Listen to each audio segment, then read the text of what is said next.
അടുത്തിടെയാണ് അച്ഛൻ്റെ പാത പിന്തുടർന്ന് ഇളയ മകൻ മാധവ് സുരേഷും സിനിമയിലേക്ക് അരങ്ങേറ്റം കുറിച്ചത്.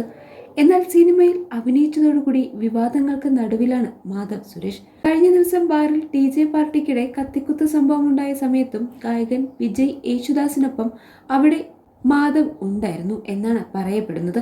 ഇപ്പോഴിതാ മറ്റൊരു സംഭവത്തിൽ വെട്ടിരിക്കുകയാണ് മാധവ് സുരേഷ്. വാഹനം വഴിമാറ്റുന്നതിനെ ചൊല്ലി മന്ത്രിപുത്രനും കോൺഗ്രസ് നേതാവുമായി തർക്കം.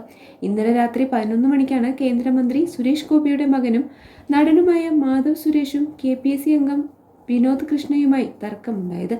ശാസ്തമംഗലത്ത് നടുറോഡിൽ ഇരുവരും തമ്മിൽ 15 മിനിറ്റോളം തർക്കിച്ചു. ഇതോടെ മാധവിനെ പോലീസ് കൊണ്ടുപോകുകയും മദ്യപിച്ചിട്ടുണ്ടോ എന്ന് പരിശോധിക്കുകയും ചെയ്തു. എന്നാൽ മാധവ് സുരേഷ് മദ്യപിച്ചിട്ടില്ല എന്ന് പോലീസ് കണ്ടെത്തി. തുടർന്ന് രണ്ടുപേർക്കുമെതിരെ കേസെടുക്കാതെ മ്യൂസിയം പോലീസ് വിട്ടയക്കുകയായിരുന്നു. മാധവിനും വിനോദ് കൃഷ്ണനും പരാതിയില്ലെന്ന് അറിയിച്ചതിനാൽ വിട്ടയച്ചുവെന്നാണ് പോലീസ് പറയുന്നത്. വിനോദ് രേഖാമൂലം പരാതി നൽകിയിരുന്നതായി പോലീസ് അറിയിച്ചു. പിന്നീട് ഇരുവരും തമ്മിൽ ധാരണയായതിനാൽ കേസെടുക്കാതെ വിട്ടയക്കുകയായിരുന്നു. GD എൻട്രിയിൽ രേഖപ്പെടുത്തി വിട്ടയച്ചുവെന്നാണ് പോലീസ് പറയുന്നത്.